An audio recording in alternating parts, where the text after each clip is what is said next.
Your husband got my wife pregnant. Pay compensation. On the day of a major life event, our wedding, an outrageous statement came out of my brother Derek's mouth. It was just a mistake. Please pay the compensation, said my sister-in-law, Nicole, breaking down in tears. We were all stunned by the sudden turn of events, but then I couldn't help but start laughing. My name is Jessica. I'm a 32-year-old office worker. Up until I was 29, my life was all about work. Not that I was completely devoted, but I just didn't have any romantic opportunities. However, 3 years have passed since I started dating Andy, whom I met through a friend's introduction. I had never thought about marriage, but when he suddenly said, "Let's get married," I found myself nodding immediately. Truly, you never know what life will bring. Thinking about marriage, the first thing was to tell our parents. When we first went to Andy's parents' house, both of his parents seemed so kind, and I thought we'd get along well. The meeting with my future in-laws went without a hitch. Then it was time to tell my family, which is where my worry began. My father, Patrick, is an ordinary salaried worker, and my mother, Mary, a typical housewife. They're just an average couple, nothing particularly difficult about them. But the problem isn't my ordinary parents. The problem is my not-so-ordinary brother, Derek. Derek, who's 3 years older than me and now 35, married 5 years ago. He and his wife, my sister-in-law Nicole, who's the same age as him, don't have any children. It's their issue as a couple, and I don't really think much of it. My parents never pressure them about grandchildren, saying that life is a gift. However, Nicole's family seems to be pushy about it. Jessica, since you're not married, you wouldn't understand this kind of trouble. You're lucky, she often says to me. I just thought it was tough for her, but when I mentioned it to a friend, she was surprised and said, "Isn't that a sarcastic remark about you not being married?" I laughed it off. What? Really? Is that sarcasm? That's overthinking it. I don't plan to become such a negative person. Saying my relationship with Nicole is neither particularly close nor bad, just a bit awkward, but with my actual brother Derek, it's different. He's always been troublesome. To put it simply, he's not satisfied unless he's above me. Since we were kids, you're really bad at studying. You're a girl with no popularity among boys. You're not even loved by our parents. He's always said things like that. On the other hand, I got 100 points today. I got another gift from a girl. Our parents love me more, Derek would brag. But I know the truth. The tests he shows off with good grades are either easy tests done after failing the real ones or lower grade review tests. He never shows his actual grades that matter. Those go straight to the trash. As for the gifts, he begs for my birthday present. Anything will do, even something cheap, and comes home with little chocolates or candies. Just really small things. As for our parents' love, that's just non-existent from my perspective. Our parents have always been fair to both of us. In a way, I feel sorry for Derek, so I've never been bitter towards him, just watched him with a cold eye and maintained a proper distance. Derek, too, started working, but his company has some issues with the work environment. There's hardly any salary increase, and the bonuses are like pocket money, sometimes not even paid out. His salary is too low for living alone, so he's still at our parents' house. In contrast, the company I joined is not a major corporation, but it's fairly large. There are annual promotions, and bonuses are decent. This seemed to have hurt Derek's pride, and his sarcasm escalated. No matter how much you dress up, you just look worse. And threw away all my makeup. Must be nice to have a big salary. Give me some pocket money. And took money from my wallet right in front of me. That time, it escalated into a big fight that was unbearable, and I soon moved out to live on my own. It's been 10 years since I last went home, except for Christmas. Home had become even more bothersome in the last 5 years since Nicole was there. Despite it being an unavoidable family meeting, the thought of going to my parents' house was too distressing. I've said it many times, but my brother and his wife are really difficult. I kept reminding my fiancé, Andy. Don't worry. Your brother might be a piece of work, but your parents are decent, right? I just need to thank them for letting me meet you, Jessica, and greet them. It won't be weird. He said this with his usual carefree smile. I'm still worried. Finally, we arrived at my family home. Oh my, you finally come! Mom greeted us cheerfully. You've done well to come, Dad repeated, his smile a bit strained. Maybe that's just how fathers feel when their 30-some daughters are finally getting married. It's a happy occasion, but still, it's a complex feeling. I introduced my fiancé, Andy. We talked about the wedding and the future, and time passed pleasantly with trivial chit-chat.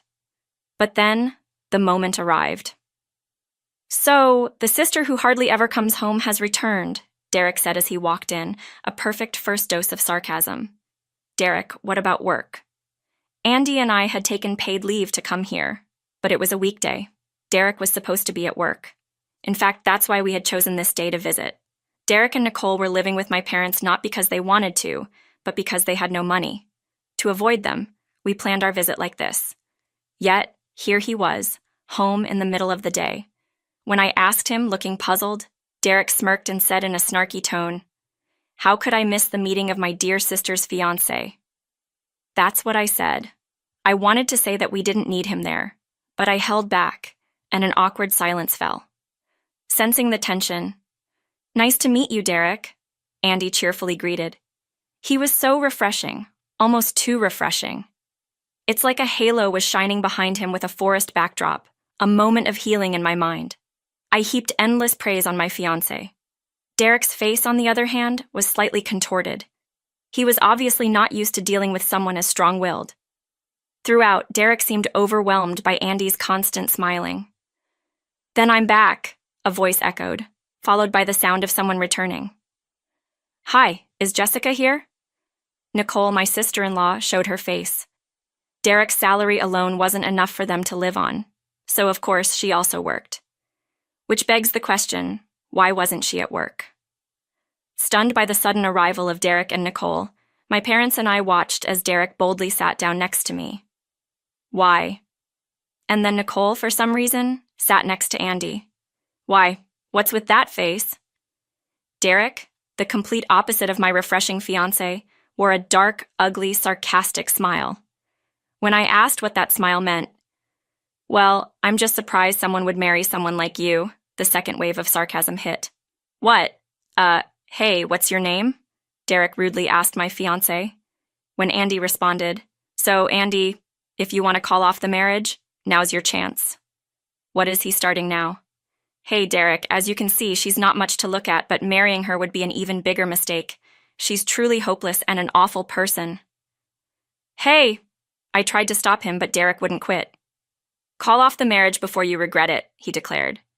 As I was grinding my teeth, trying to come up with a response, "Don't worry, Jessica is a wonderful woman. I'm the one who needs to try harder not to be dumped by her," my fiancé said, with a refreshingly sincere smile. Oh, what a relief. My anger towards Derek was instantly dissipated by that refreshing breeze. At that moment, Nicole, who had been watching, said, "Andy, was it? You're kind. Where do you work?" My company is corporation," Andy responded. "Ah, a decent company, huh? So you must be earning a good salary." "Well, I guess it's average." They started chatting. Derek is one thing, but Nicole is something else. Asking such things of someone you've just met. "Hey, Nicole." "What, Jessica?"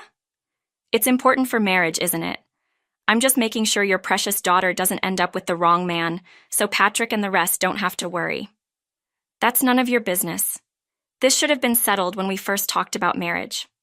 I must have already told my parents about what kind of man he is before bringing him home, but I couldn't say that in front of Andy, so I just grimaced."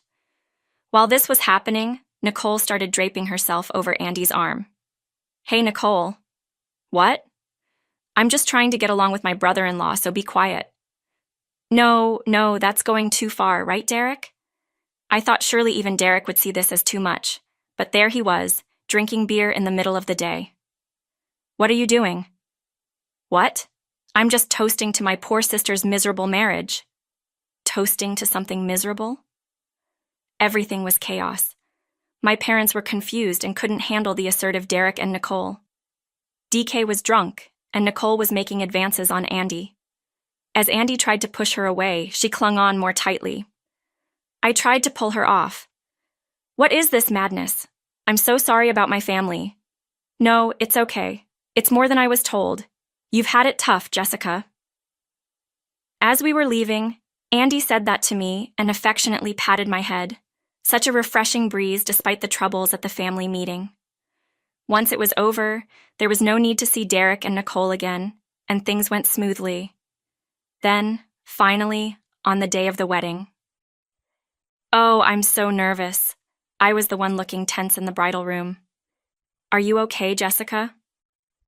Mom, seeing my poor complexion and serious face, had called Andy over, and he was comforting me. He really is too good of a husband for me. Just as I was starting to feel better and ready to go on, here I am. Derek had arrived. With a loud noise, the door opened and a storm entered. I had a bad feeling, and Derek's entrance was even more unsettling than I had imagined. Derek, be mindful of the time and place, Mom warned. Shut up, Mom. I have something to say to that guy. He was almost picking a fight. That guy?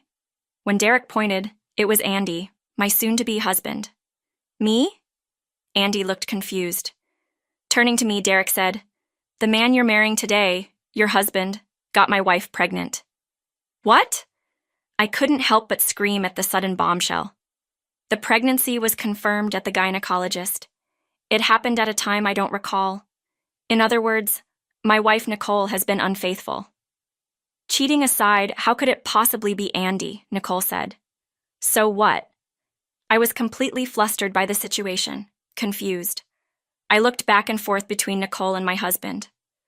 No, I have absolutely no memory of that. My husband hurriedly denied it, but at that moment, Nicole, who had been shrinking behind Derek, suddenly crumbled to the floor and started crying. I'm sorry, Andy. I told the truth about our relationship. What? Andy was the one who exclaimed in surprise. I'm sorry, Derek. It was just a moment of weakness. Now Nicole was apologizing to Derek and started crying out, How dare you damage our marriage? Pay compensation. Derek then lunged at Andy. Dad and other relatives desperately held him back. For a while, the room echoed with Derek's heavy breathing and Nicole's crying. Not understanding the situation, Andy and I looked at each other. A moment of silence followed. I was the first one to start laughing, and Andy couldn't hold back either. Once we started, we couldn't stop. Tears streamed down my face, ruining my makeup as I laughed, and everyone around us just stared in disbelief. What the heck? Why are you laughing? Derek was getting irritated. Because you know, right, Andy? Yeah, Jessica. We looked at each other with tears in our eyes and burst out laughing again. How can you laugh in this situation? Just pay the compensation. Nicole was the one who yelled at us, angry and asking for money on top of that. It was just too absurd, making me double over with laughter. What a laugh. You know, a child between me and Andy is just impossible. What? I gently wiped my tears with a tissue and said. As Nicole tilted her head, I smiled. It's impossible for us to have a child, and repeated, What do you mean? What are you talking about? Nicole was completely confused. The skin of the monster has completely peeled off. I looked at Andy to see if it was okay to tell, and he nodded slightly. So I looked back at Derek and Nicole. See, Andy has a fertility issue. There's a 0% chance of natural conception. What? Derek exclaimed in surprise. It's confirmed by medical tests. We can even bring the diagnosis if you like. But that's a lie. I am pregnant, Nicole said, now looking panicked. So if the pregnancy is real, the father isn't Andy. If we were to have a child, we'd need injections, medication, and in vitro fertilization. It would require treatment. What?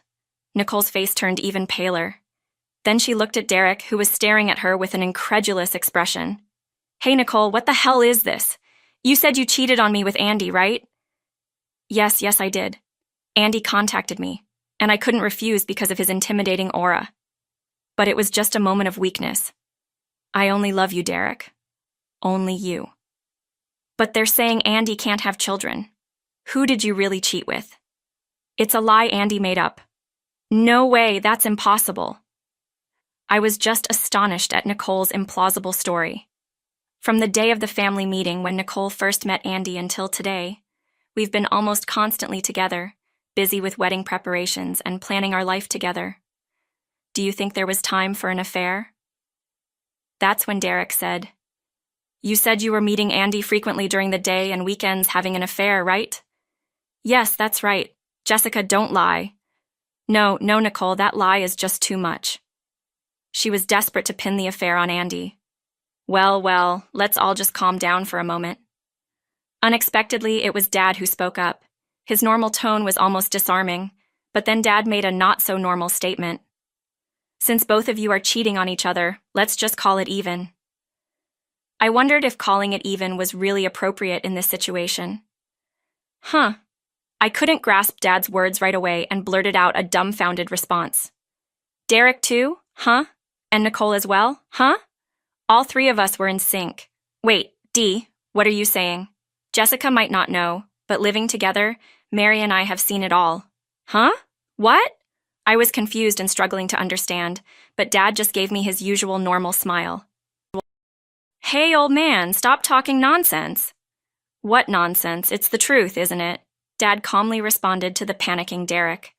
At this point, normal was scary. "Patrick, what do you mean?" Nicole asked, and Mom, smiling normally, replied, "So you see, Derek has been seeing another woman. He often skips work to meet her, even arranging rendezvous in front of our house. We couldn't help but notice." "What?" Nicole couldn't help but exclaim. "Nicole, meeting men at the nearby station isn't wise. We've had numerous sightings from neighbors." "What?" This time it was Derek who shouted. "According to our parents, both Derek and Nicole were often seen in the neighborhood meeting with unknown members of the opposite sex, linking arms and heading off together. Not only our parents, but also the neighbors had witnessed it, and rumors had reached their ears. So both Nicole and Derek were cheating. What a mess." "Hey, Nicole, what the hell are you cheating for?" "Oh, you're the one to talk. You're cheating too." "I didn't get the other woman pregnant." "Well, I didn't plan to get pregnant either." "What are you, shameless?" "That's it. We're getting a divorce. Pay me compensation."